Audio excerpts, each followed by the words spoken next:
Bonsoir téléspectateurs sur Madère TV.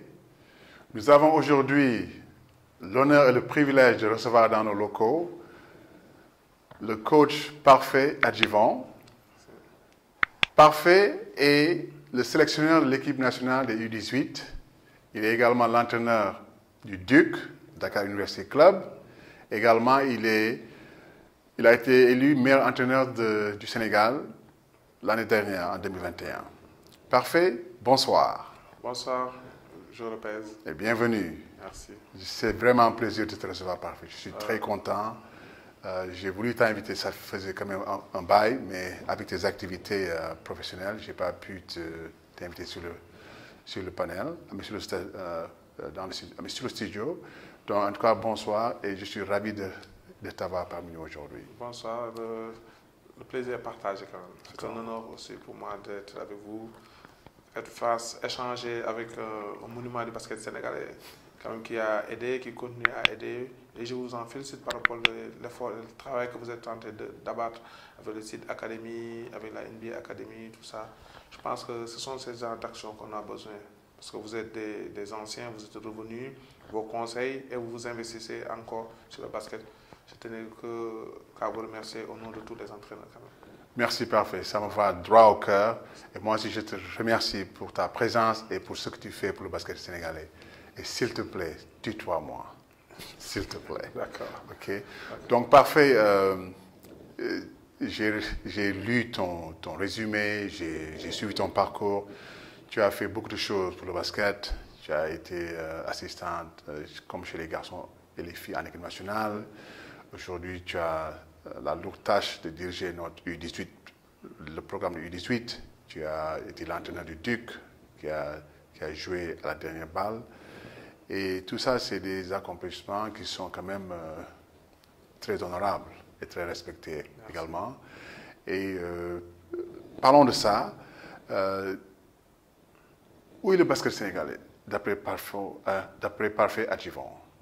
Le basket sénégalais se porte bien quand même. Ça, il faut avoir le courage de le dire. Certes, les gens voient que le résultat. Pour vous dire que si je prends l'exemple du football quand même, moi je pense que le football c'est un exemple. Le Sénégal a été plusieurs années numéro 1 mondial, numéro 1 africain, sans pour autant gagner des titres. Donc c'était une certaine constance au niveau du podium. Moi je pense que nous, quoi qu'on puisse dire, on est constant au niveau du podium qu'en garçon, qu'en fille. Donc le basket se porte bien. Certes, le résultat, on a perdu les titres au niveau des filles. Les garçons courent derrière les titres depuis 2007. Donc, mais le basket se porte bien quand même. On est en train de s'améliorer quand même.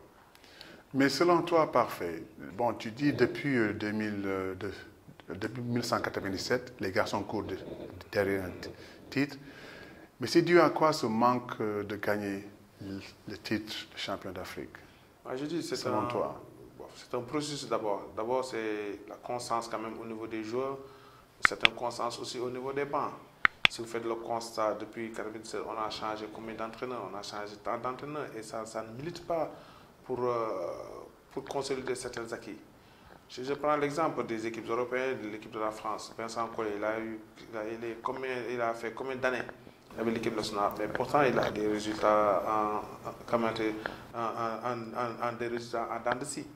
Donc, c'est au niveau de la constance, au niveau des bancs. Parce que vous savez, parce que chaque entraîneur apporte son style, son projet. Mais si c'est le même entraîneur, c'est par rapport à une certaine durée, les résultats sont meilleurs quand même. Oui, bon, parce que ce que tu dis, c'est quand même très important, Parfait. Parce que la constance, vraiment, pourrait apporter quelque chose de positif sur le basket sénégalais. Mais comme tu as dit, 30 entraîneurs, ça, je ne savais pas. Ça, non, vraiment... ce n'est pas 30, j'ai dit, il y en a beaucoup quand même. Ah, que beaucoup, ok. Parce Bon, que je peux comprendre 30. C'est Bassirou Badji qui avait gagné la Coupe d'Afrique. En 97, oui, je me rappelle. Oui. Après, Tafagé est venu, Magué Diop, il y avait coach Adidas qui est venu 2 fois, Chersa, Porfio, Sam Vincent. Tafagé qui revient, tout ça. Donc, vous savez, il y a une certaine Boniface. Il n'y a pas de constance. Il n'y a pas de constance. Mais parlons de l'équipe aujourd'hui, actuellement. J'ai assisté au tournoi qualificatif du mois passé et quand même j'ai vu que Boniface et les autres entraîneurs n'étaient pas présents. Et en tant qu'amateur de basket, j'ai trouvé ça un peu anormal d'avoir une équipe qui se prépare pour les qualificatifs et de ne pas avoir son entraîneur titulaire présent. Je comprends et je respecte les engagements professionnels, mais on doit pouvoir travailler autour de ça pour vraiment former quelque chose de solide. Parce que pour revenir à ton point, il n'y a pas de constance. Parce que si à chaque compétition, on a quelque chose de nouveau, je ne vois pas comment on peut vraiment prétendre qu'on peut réussir dans une prochaine compétition internationale. Qu'en penses-tu? D'abord, vous savez, Boniface, même s'il n'est pas là, c'est son projet. Fabriquer, continue le projet de Boniface. Vous savez, ces gens de fenêtres, ça n'arrange personne, même des équipes européennes. Les entraîneurs, ils ont des contrats aussi. Et le système de contrat de pige ne favorise pas cela, quand même. Ne favorise pas certaines équipes. Même l'Espagne, beaucoup d'équipes ont ce genre de problème. Les équipes européennes qui ont eu des entraîneurs qui sont en NBA. La NBA, le problème, ce n'est pas le basket des autres pays, c'est leur ligue qui est très important pour eux. Donc, on doit changer de formule de contrat aussi. Parce que moi, je dis que les entraîneurs, c'est leur métier quand même. On ne peut pas dire à Boniface de rompre son contrat avec Denver pour venir gérer. Ça va être un peu compliqué parce qu'il en a fait un métier, il a des charges, tout ça. Donc, c'est cette forme qu'on doit changer quand même. Si on prend un entraîneur, on le prend pour toute une année, ou bien pour la durée du contrat. Mais si ce n'est pas de pige, il y a problème. Il y a problème. C'est quand même ça, je dis, ça n'arrange pas comme ça, n'arrange pas les circonstances, le temps de jeu, dans tout ça. Mais c'est une réalité. Le système de fenêtre aussi, même moi je ne dis pas au niveau des entraîneurs seulement, mais regardez au niveau des joueurs. Au niveau des joueurs, vous n'avez pas vos meilleurs joueurs, des joueurs qui jouent en NBA. Si je prends l'exemple de la Slovénie qui avait gagné la basket et qui ne s'est pas qualifié. Qui ne s'est pas qualifié pour les Jeux Olympiques, c'est dû à cela, parce que les fenêtres, eux, ils ont presque la totalité de joueurs qui sont en NBA, d'autres qui jouent en Euroleague, et les équipes ne les libèrent pas, ils étaient obligés de se rabattre sur certains joueurs, et ça a été très compliqué pour eux, ils ne sont pas qualifiés, l'Espagne a failli ne pas se qualifier pour les Jeux Olympiques. Donc ce sont des situations quand même qui ne favorisent pas quand même les équipes quand même, qui les facilite pas la tâche quand même. C'est un peu compliqué. Il faut que quand même les fédérations revoient cette forme de fenêtre quand même. C'est un peu compliqué quand Oui, même. écoute, tu as raison, dans le sens où les fenêtres sont compliquées parce qu'elles sont toujours liées pendant les compétitions universitaires ou professionnelles. Mais d'où vient la pertinence de cette question que j'ai pour toi? Est-ce que tu ne penses pas en tant qu'entraîneur national qu'on devrait peut-être commencer à se focaliser davantage sur les joueurs locaux et avoir la bonne base des joueurs locaux pour pouvoir peut-être défendre les couleurs nationales dans les compétitions où les fenêtres sont en parallèle avec le championnat universitaire ou professionnel dans les autres pays. Vous savez, le basket évolue. Moi, ce terme de joueurs locaux, ça me dérange quand même. Moi, je dis le joueur, c'est un sportif, c'est un professionnel. Maintenant, c'est à nos joueurs de se professionnaliser quand même. On ne peut pas reprocher à un entraîneur de faire la sélection de ses meilleurs joueurs parce que si tu es obligé de gagner des résultats, tu es obligé de prendre tes meilleurs joueurs là où se situent partout au monde. Mais je pense que quand même, pour nos joueurs, pour que quand même nos joueurs soient beaucoup plus professionnels, il faut quand même qu'on tente. Ça, c'est autre chose, ça sont des problèmes de texte qu'on change vers le professionnalisme quand même. Parce que moi, je dis qu'il est temps quand même que les équipes se professionnalisent, que les joueurs se professionnalisent.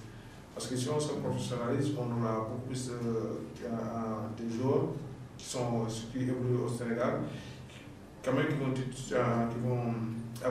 vont jouer dans le haut niveau. Vous savez, le basket local, je veux dire, c'est pour ça que les gens pensent que je fais tout pour protéger le basket local. Non, mais vous avez vu le tournoi que le Sénégal avait organisé ici. Il y avait une équipe locale.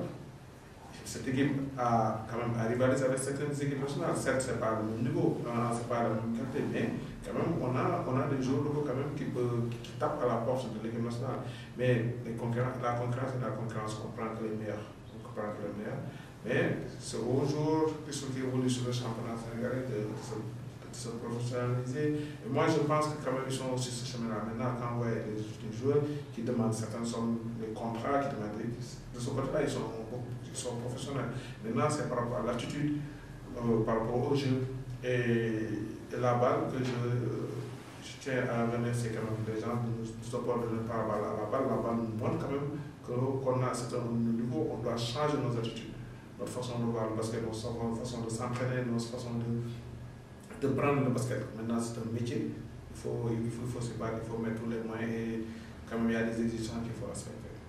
Mais moi, je prends un temps mort pour utiliser un terme de basket dans ce que tu dis, parce que moi, je pense que certes, le basket sénégalais est en train d'évoluer et on choisit les meilleurs, ça c'est sûr.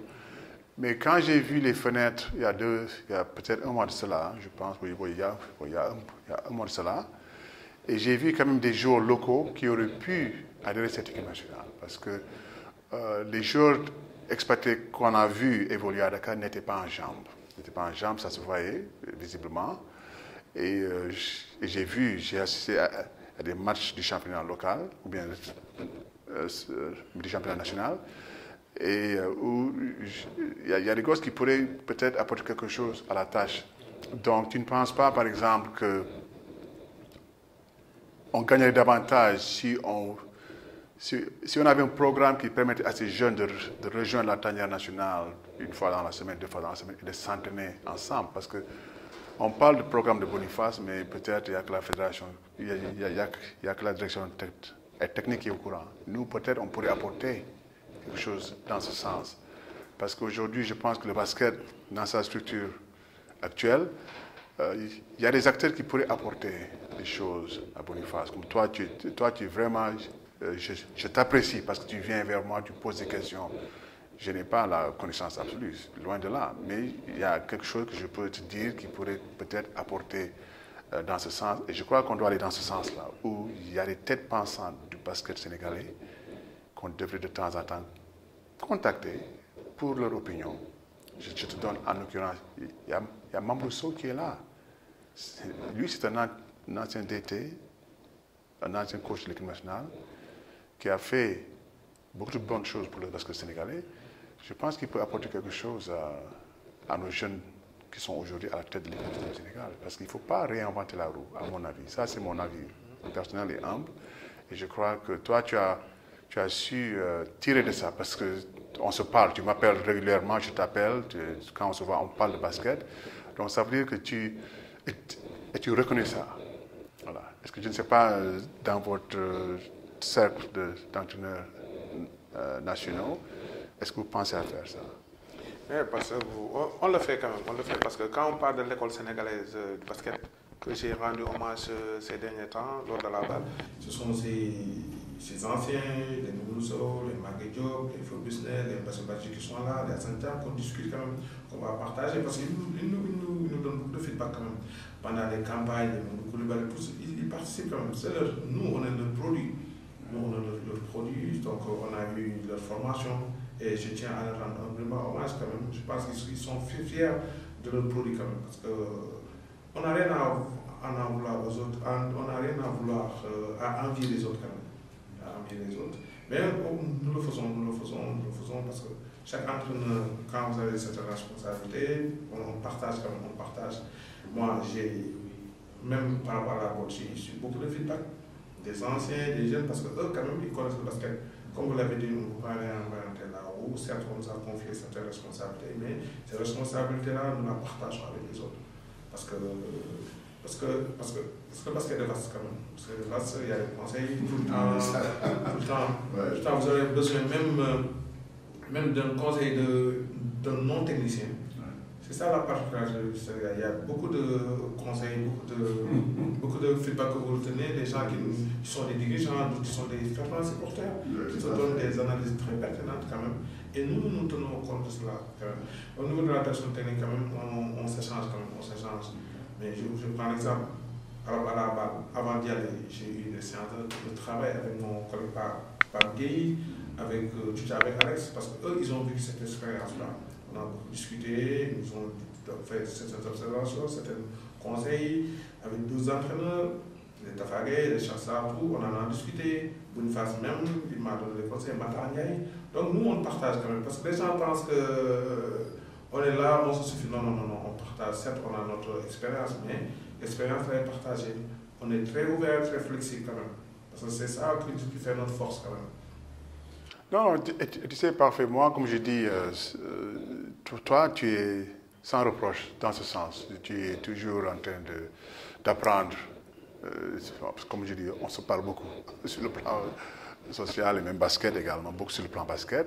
Donc toi, pour ça, c'est sans reproche, mais à part toi et Pabi, je ne parle pas avec beaucoup d'entraîneurs. Bon, c'est pas une reproche, mais je dis, il y a des chances ici qui pourraient aider le basket. C'est ça la vérité. Maintenant, tu as abordé la balle. La balle, j'aimerais qu'on passe un petit moment là-dessus. La balle, pour ceux qui ne savent pas, c'est la Coupe d'Afrique des clubs champions. Hein. Il faut qu'on se dise la vérité. Ce sont 12 équipes qui ont été qualifiées, mais qui se sont battues pour être qualifiées pour participer à la balle. Aujourd'hui, on a fait la première phase du Sahara au Sénégal. Et maintenant, ils vont aller au Caire du 9 au 19 avril. Ils vont jouer la conférence du Nil. Et les 4 premiers des 2 conférences vont se retrouver au Rwanda du 21 au 28 mai pour les phases finales. Donc, toi, tu as représenté le Sénégal, tu as entraîné le Duc dans cette compétition. Quelles sont les leçons de cette expérience?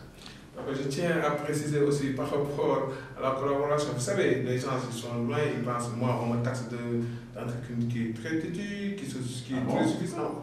Je dis, mais ils ne sont pas des gens. Et même mes dirigeants me le reprochent, mes supporters me le reprochent. Je dis, oui, pas fait beaucoup de personnes. Alors qu'ils ne savent pas.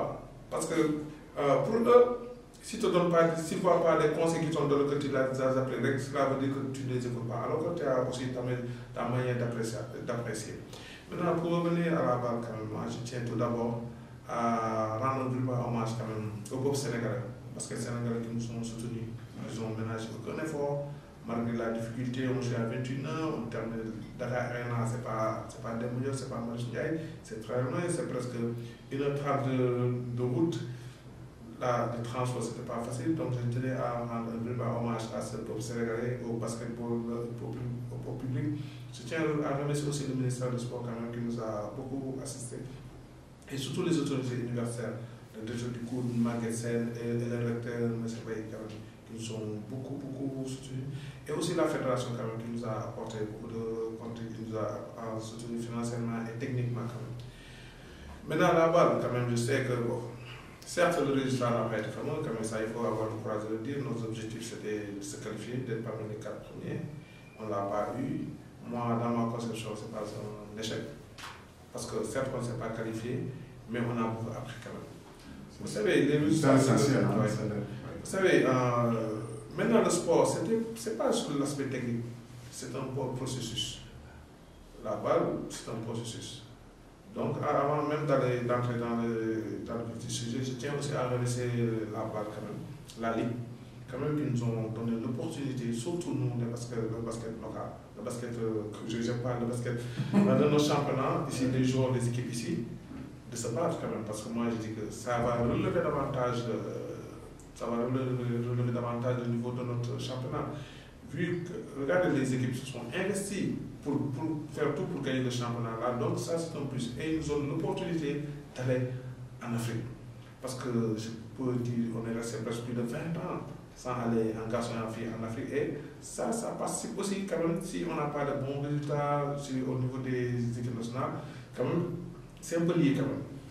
Et je tenais à donner nous donne l'opportunité de participer et de côtoyer le haut niveau. Maintenant, vous savez, la balle, c'est d'abord un processus. D'abord, il faut recruter les joueurs et les mettre en pratique, avoir un projet. Et là, ça, pour nous, moi, ce qui me concerne, c'est d'abord les premières difficultés qu'on a eues, c'est au niveau des recrutements. Comme ça, il faut avoir le courage de dire. Les joueurs, d'abord, on n'a pas, notre basket, les équipes n'ont pas les mêmes moyens que les autres équipes. au budget de recrutement. Je pense que si on n'a pas le plus faible budget de recrutement, mais on n'est pas loin. Parce qu'on avait, ça il faut avoir le courage de le dire, c'est quand même, on ne peut pas reprocher ça à les gens. La plus belle femme ne peut te donner ce qu'elle a. Donc nous on a eu les moyens de départ, quand même, on n'a pas les moyens de Monastir, de ça, de cela, et de faire ouais. Donc eux ils ont pris les meilleurs jours. Parce que nous on avait ciblé certains joueurs, mais après ils sont allés, vous savez les joueurs, c'est normal, hein? Ils élèvent des enchères. Si vous leur proposez tant de dollars et une équipe leur propose plus que ça, ils vont y aller. Ça ne nous a pas facilité la tâche. C'est pour cela au dernier moment qu'on a pris des joueurs qui étaient sur le marché. Et ils sont venus un peu tard quand même la répétition, tout ça là. Et l'autre reproche que ça je me fais, c'est de ne pas pouvoir constituer notre playbook. Parce que d'abord les joueurs ils se demandent le playbook et quand même ça c'est un manquement de mon côté quand même, ça je le reconnais quand même. Mais j'avais fait tous les structures, tous les projets. Mais ça n'a pas facilité leur intégration. L'autre chose que les gens ne voient pas, au niveau des recrutements, c'est les joueurs, on te donne des vidéos, leurs statistiques, tout ça. Mais ce qui est plus important, le caractère. Le caractère, moi je dis que par rapport au caractère, les vidéos, les entraîneurs les anciens entraîneurs, si vous les côtoyez, ils vous disent de bonnes choses sur le jeu, sur le caractère, parce qu'ils ne veulent pas quand même qu'ils soient la cause de le non-recrutement du joueur quand même. Donc ils ne disent pas le caractère du joueur. Et c'est quand même ça aussi, ça nous a beaucoup pénalisé quand même. Les meilleurs joueurs ont été les autres équipes. Nous, les joueurs qu'on a recrutés, il y avait eu des joueurs qui sont restés quelques temps, qui sortent d'une blessure. Quand même, ça se fait sur le terrain. Mais quand même, par rapport au jeu, par rapport au projet de jeu, on n'a rien à leur envier quand même. Parce que nous, on était là, on a fait presque le jeu égal. Si on voit le résultat des matchs, on n'a pas été ridicule quand même. On n'a pas été ridicule, on joue les mêmes tendances, on a fait plaisir à notre public quand même, certes. On voulait leur donner cette qualification. Mais quand même, on n'a pas été ridicule, on a été à la hauteur quand même. Vu les statistiques, ce sont des détails. Et les détails, quand même, c'est là où j'ai dit qu'on a beaucoup appris. Parce qu'il y avait beaucoup de choses que tu reprochais aux joueurs. Ils pensaient que quand vous le faites au Sénégal, vous faites de mauvaises défenses, de mauvaises rotations, ça a marché parce que les joueurs ne sont pas à droit, mais au haut niveau, ça se paye cash. On a vu,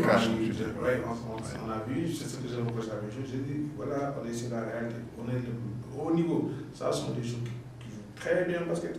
Ils sont des professionnels, vous avez vu. Donc, de ce côté-là, on a beaucoup appris quand même. Mais parfait, j'apprécie vraiment ce que tu dis parce que tout le monde a appris et j'espère que les dirigeants du Duc et des autres clubs aussi ont appris que le basket, ce n'est pas de l'à peu près.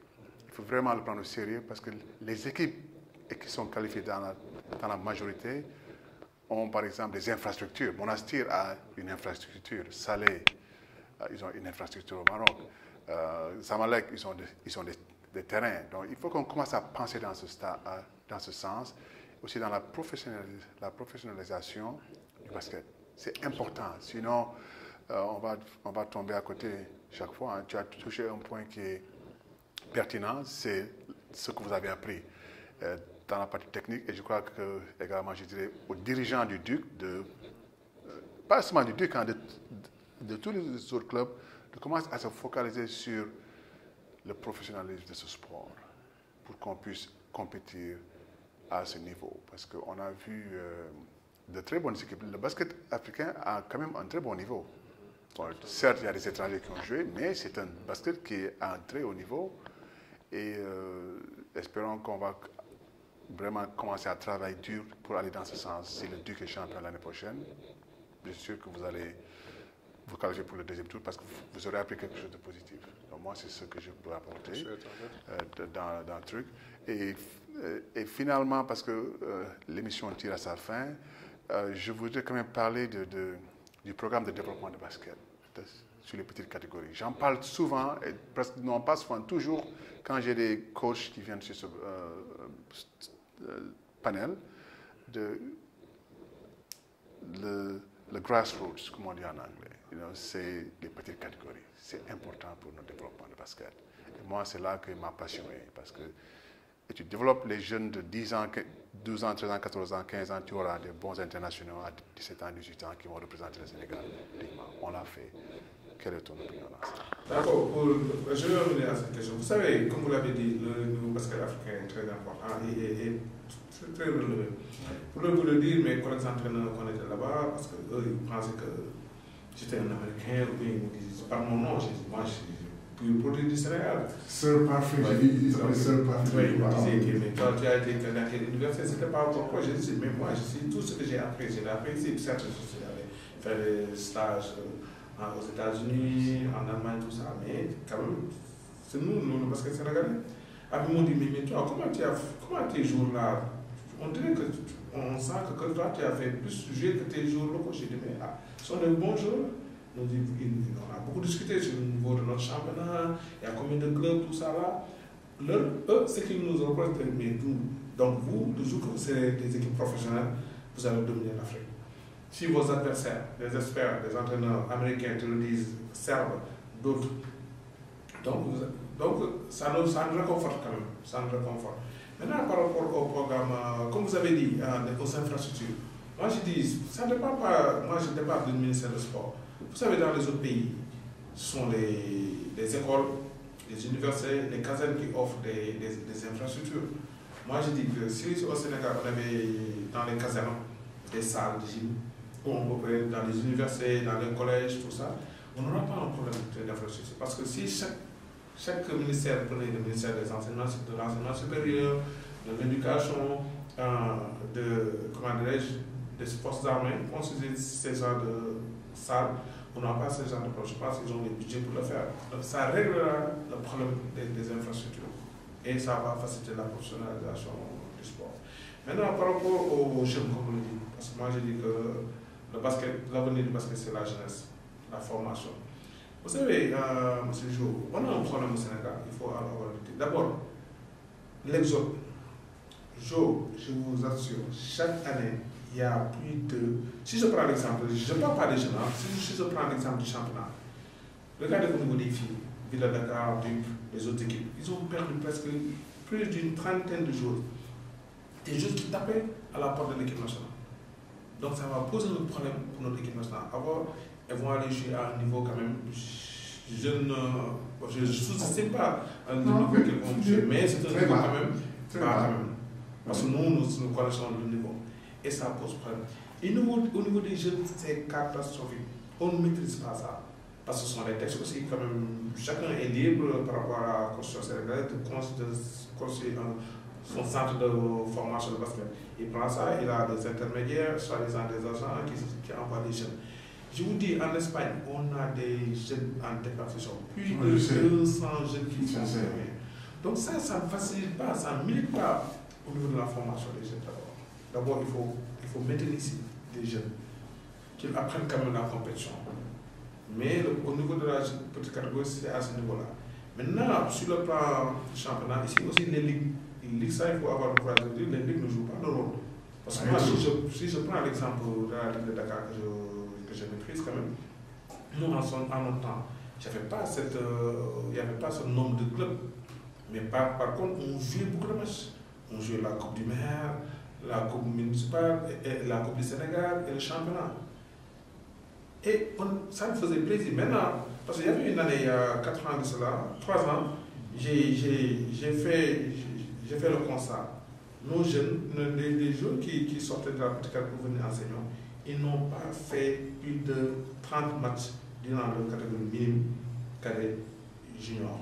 Pas acceptable du tout. Et autre chose, les clubs maintenant, vous savez, les clubs, les gens créent des clubs pour aller à la fédération, ça il faut le dire, d'accord? Parce que vous venez, il y a tant de clubs au Dakar, mais qui ne compétissent pas. Soit ils viennent, ils vont dire que oui, il y a forfait minimum, mais ils ont une seule catégorie. Et ça ne milite pas. Il faut mettre quand même de l'ordre. Donc il y a un problème de... Oui, il y a un problème d'organisation. Oui, c'est vraiment, quand même, parce que ça, moi, je c'est dis pas que normal. C'est pas sérieux. D'abord, c'est au ministère de l'Intérieur quand même d'être plus ponctuel avant de livrer des récépissés au club de se baser du ministère du Sport et de la fédération. Parce qu'il faut qu'il y ait un cahier de charge quand même. Il faut qu'il y ait un cahier de charge pour pouvoir. Et maintenant, même moi, je peux créer au centre de basket, et j'envoie les joueurs. Il faut qu'on revoie notre politique sportive, je crois. C'est ça l'idée, de revoir la direction. Vous savez, même au niveau basket. de la direction technique, on a essayé de légiférer, mais on a des moyens très limités parce que ça c'est le droit. Parce que vous ne pouvez pas, si la Constitution dit que les arrêtés dit que chacun est libre de pouvoir créer une équipe, un centre de formation, un centre de basket, vous ne pouvez rien quand même. Vous ne pouvez rien, on a des moyens très limités, on n'est pas protégé par les textes, tout ça. En tout cas, parfait. Je te remercie. On tire vers la fin de l'émission. Vraiment, on est à la fin de l'émission d'ailleurs. En tout cas, parfait. Bien dit, bien parlé. Je te remercie. J'apprécie ton humilité parce que c'est ce qui fait l'homme, être humble et reconnaître ses lacunes dans le métier. C'est ce qui va te parfaire. Parfait. Je tenais aussi à vous remercier, votre émission quand même, qui nous donner l'opportunité, la visibilité.